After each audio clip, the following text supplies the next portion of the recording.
Tässä videossa me tutkitaan, että miten kuka tahansa pystyy kotona vaihtamaan kellorannekkeen helposti ja nopeasti ja tilanteesta riippuen jopa ilman työkaluja. Rannekkeen vaihto itsessään on hyvin simppeli operaatio, ja kuka tahansa voi tehdä sen vaikka aamutoimien lomassa, ja siten vaihtaa kelloranneke, että se sopii päivän asuun tai aktiviteetteihin. Katsotaan kuitenkin alkuun muutamat asiat läpi, mitkä on hyvä olla käsillä, kun lähdetään ranneketta vaihtamaan. Ranneke kannattaa vaihtaa pehmeän alustan päällä. Mikä tahansa teepaita, pyyhe tai vaikka hiirimatto sopii tähän hommaan loistavasti. Voi olla hyvä, että on jonkinnäköinen liina käsillä, jotta voi pyyhkäistä sitten pahimmat lieteroskat pois vanhan rannekkeen alta. Itse kello ja sen uusi ranneke. Ja mikäli kellon vanha tai uusi ranneke ei ole varustettu pikakiinnityksellä, niin voi tarvita sitten myös ranneketyökalua.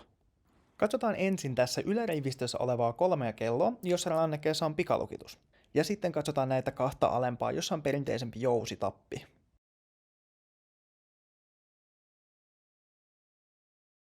Tutkitaan siis hieman, miten pikakiinnitys on toteutettu näissä 3 kellossa. Kaikki nämä toimii pääasiallisesti samalla tavalla, vaikkakin se mekanismi on hieman erinäköinen. Ensimmäisenä meillä tässä on Garminin käyttämä Quick Fit-kiinnitys. Mekanismi tässä on varsin siisti ja simppeli. Näiden käyttö tapahtuu vetämällä tästä mekanismin salvasta alaspäin, joko kynnellä tai sormen päällä, ja sitten samalla työnnetään kevyesti ranneketta poispäin kelloran ungosta. Uuden rannekkeen asettaminen tapahtuu ihan vain joko painamalla uusi ranneke paikalleen, tai sitten hieman avataan sitä mekanismin salpaa sormella ja samalla ujutetaan sitten kelloranneke paikalleen. Toisena meillä tässä on Apple Watchista löytyvä mekanismi. Ranneke vaihtuu kellon takapuolelta löytyvää nappia painamalla ja samalla liuuttamalla ranneketta kumpaan suuntaan tahansa.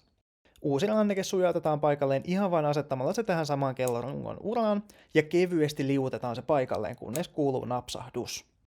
Viimeisenä meiltä löytyy tämä yleisin eli normaali pikakiinnittäinen jousitappi. Näiden käyttö- ja rannekkeen irrotus tapahtuu yksinkertaisesti vetämällä tästä jousitapin pienestä kahvasta uran myötäisesti alaspäin ja samalla sitten vetää ranneketta poispäin.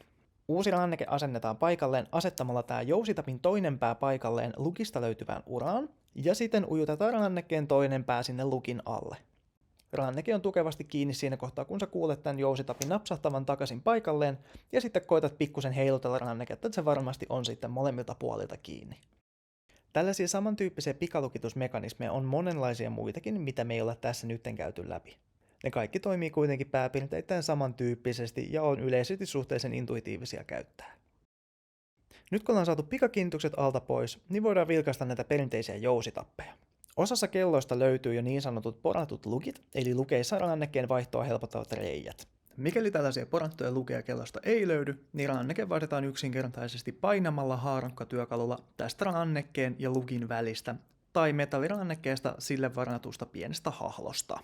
Rannekkeen irrottaminen tapahtuu kaikissa näissä tilanteissa kuitenkin samalla tavalla. Eli kun tappi on painettu kasaan ja saatu liikkumaan se sen kolosesta, voidaan ranneke joko varmaisesti nyt jo irrottaa, mutta esimerkiksi metallirannekkeesta useasti täytyy toistaa tämä sama toimenpide toisellekin rannekkeen puolelle. Näiden jousitappien kanssa kannattaa olla varovainen, sillä niillä on paha tapa ponnahtaa paikoiltaan heti kun mahdollisuus tulee. Uuden rannekkeen asennus tapahtuu yksinkertaisimmillaan asettamalla rannekkeen toinen pää jousitapin sille osoitettuun kuoppaan ja sitten varovasti painetaan rannekkeen toisessa päässä olevaa jousitappia hieman kasaan ja ujutetaan se lukin alle. Tällaisten perinteisten jousitappien kanssa pelatessa voi helposti kellorunkoon tulla pieniä naarmuja. Tätä pystytään ehkäisemään laittamalla pieni pala teippiä lukien takapuolelle. Näillä vinkkeillä pitäisi sujua suurin osa kellorannekkeiden vaihdoista. Mekanismeja on tosiaan moneen lähtöön, mutta ne on kaikki käytettäviksi suunniteltu ja siten myös suhteellisen helppokäyttöisiä. Kannattaa lähteä liikkeelle ihan rauhassa tutkien, miten kellon mekanismit toimivat ja pikkuhiljaa siitä lähteä sitten ensimmäistä kertaa sitä ranneketta vaihtamaan. Kuka tahansa tähän kuitenkin pystyy, siitä ollaan varmoja.